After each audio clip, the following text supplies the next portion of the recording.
L'arche dans l'Ancien Testament est connue à la fois comme l'arche du témoignage et l'arche de l'Alliance. Ce nom de témoignage est bien connu dans le langage du Nouveau Testament. Cependant, dans l'Ancien Testament, il est employé dans un sens un peu différent. Nous avons l'habitude d'entendre parler du témoignage de Dieu, du témoignage du Seigneur, du témoignage de Christ, du témoignage de Jésus. Dans l'Ancien Testament, le témoignage est en relation avec l'arche. Les deux tables de pierre étaient le témoignage, Exode 31, 18, 32, 15, 34, 29. Les tables du témoignage furent placées dans l'arche, et cette arche est devenue l'arche du témoignage, Exode 25, 16, 25, 22, Apocalypse 11, 19.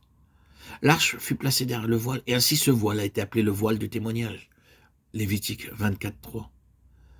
À cause des tables de l'arche et du voile, le tabernacle a été appelé le tabernacle du témoignage, Exode 38, 21, Nombre 1, 59, 15. Le témoignage, c'est la loi.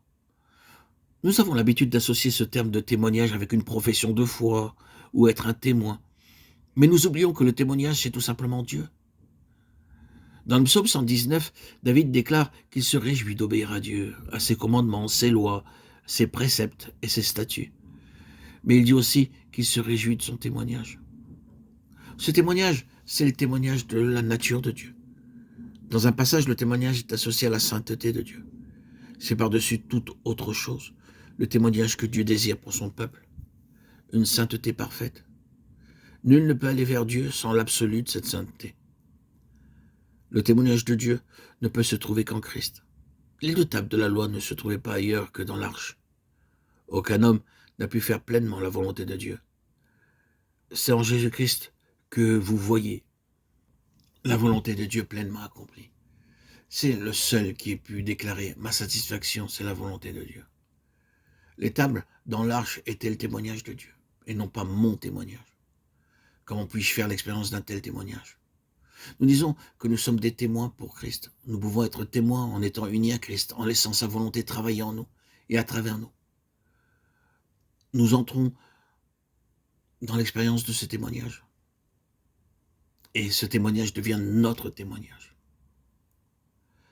Remarquons que deux autres choses ont été placées dans l'arche après les tables du témoignage. Le vase contenant de la manne, Exode 16, 34, et la verge d'Aaron, qui avait fleuri, Nombre 17, 4, 10, Hébreux 9, 4. Par ailleurs, il est déclaré que la manne et la verge furent placées devant le témoignage, Exode 16, 34 et Nombre 17, 10. Ce sont les deux seules choses associées avec le témoignage. C'est comme si Dieu disait à son peuple, sans ces choses, mon témoignage ne peut pas devenir votre témoignage. Nous voyons dans ces choses l'œuvre subjective de la croix, afin de nous rendre capables d'apporter ce témoignage. Ce témoignage, ce n'est pas ce que nous disons pour lui, mais ce que nous sommes en lui.